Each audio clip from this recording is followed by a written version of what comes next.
Welcome to part 9. Narration by Samira and Enami.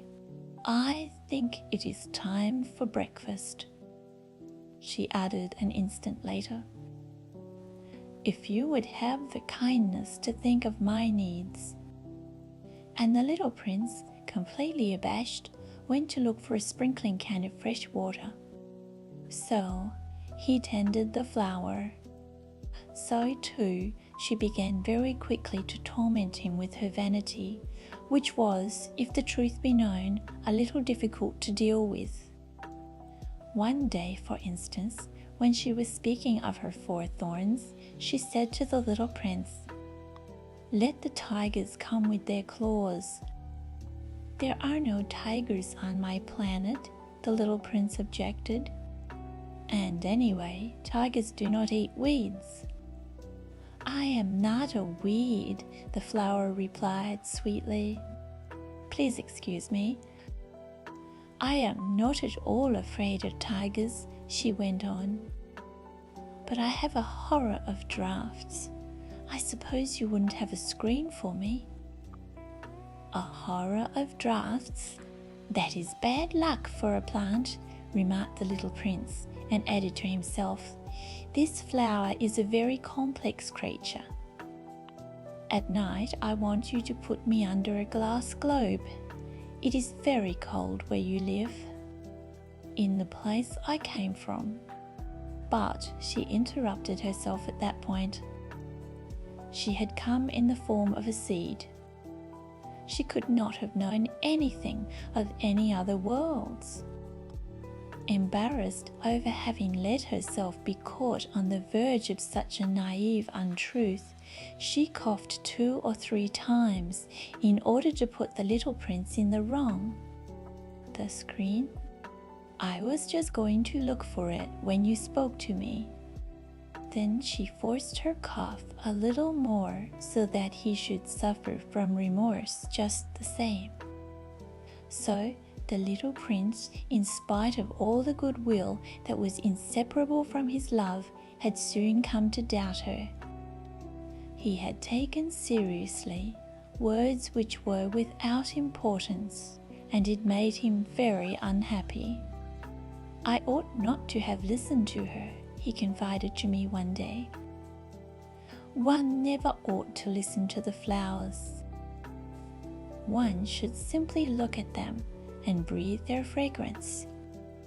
Mine perfumed all my planet, but I did not know how to take pleasure in all her grace.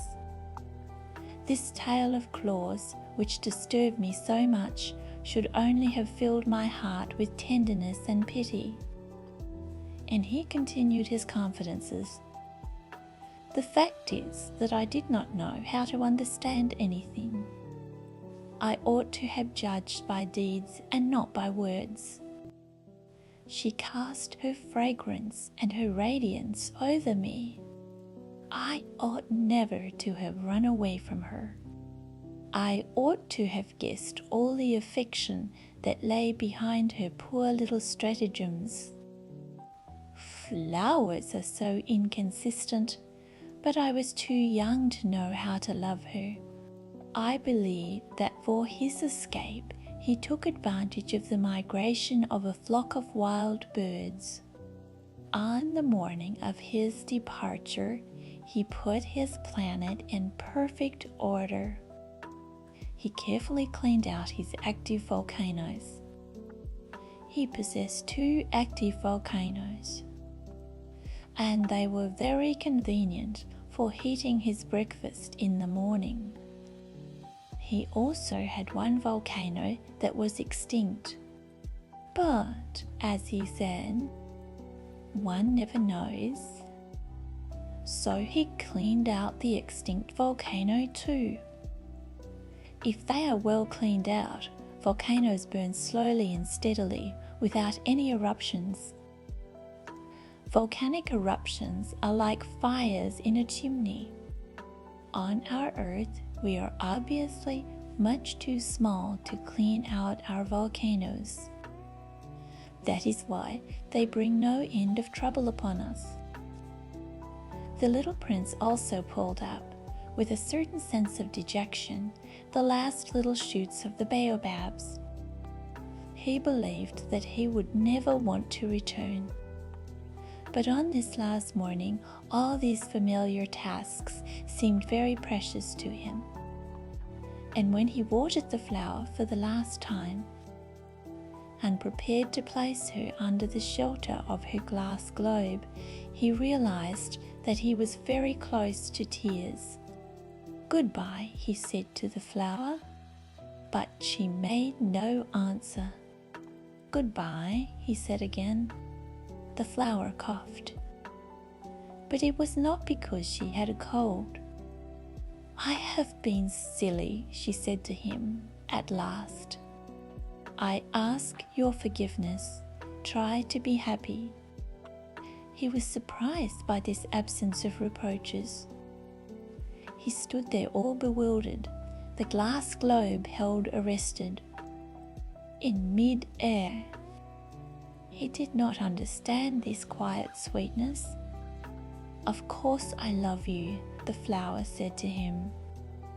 "It is my fault that you have not known it all the while. That is of no importance. But you have been just as foolish as I. Try to be happy. Let the glass globe be. I don't want it any more. But the wind, my cold is not so bad as all that. The cool night air will do me good.